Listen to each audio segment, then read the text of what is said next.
And Paul says, you know what? Don't cast a judgment. Don't render a judgment.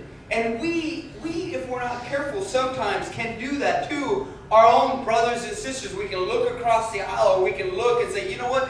They don't have the consecrated issues that are the consecration that I have. Now, I'm getting ahead of myself, so let me read. Let not him that eateth despise him that eateth not. And let not him which eateth not judge him that eateth. You know what? What Paul was saying is, leave him be. If that is his consecration, then leave him to the Lord. Okay? He says this, who art thou that judgest another man's servant? To his own master he standeth or falleth.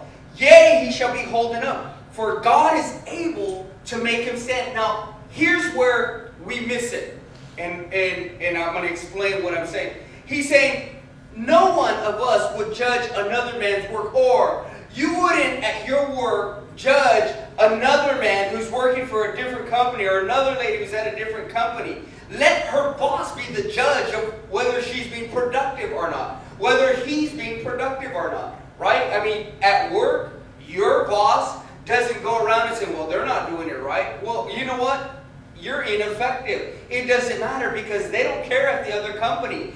They have a handbook, or they have an employee's manual. And if the boss doesn't seem that they're performing, then it's his call to make. And so Paul is saying the same thing is true. And he's, of course, talking in first century terms about servants and masters. He says, let God be the judge, for God is able. Now, this word able is translated into this word called power. But it's not power like we're thinking of it. It means to exert an overwhelming influence. So Paul is saying God is able to overwhelmingly influence this individual that would make him established. Or God is able to mature this individual. So let God do the maturing. You just serve him. You just find yourself wrapped up in brotherly love. Let God be God and you be the saints. Amen. There's a novel idea, right? Let God be God. Let him do the work.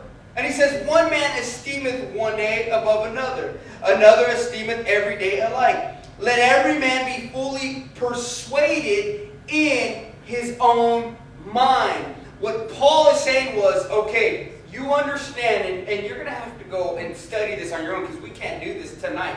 You guys will fall asleep for sure. He's saying there were times, there were holy days, from which, of course, we get the word holiday. We celebrate holidays. Come to my place at Christmas. I love to decorate. I love to hang lights. I go all out. I love it. I buy the candles that go with the season. I put the Christmas tree up. We buy ornaments. We've got a tradition at our house. Every year we take Ava and Jack. We buy them not an expensive, but a nice ornament. And, we write the year and their name on it. We go all out. Now, others say, we don't do that. We see that as, it's a little ostentatious. Or Paul is saying, let every man be. The Jewish people had their holy days. They had the Passover.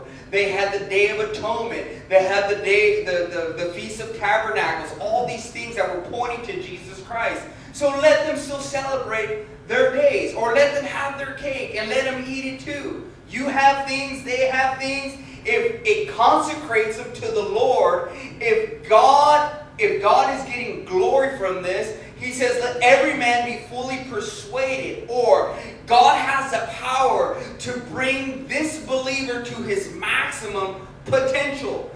God has the ability to bring this individual. This is what this word persuaded. In verse 5 it says, God has the ability to bring this immature believer into maximum potential and match their knowledge of him. Or God has the ability, because he's God, to give someone correct knowledge.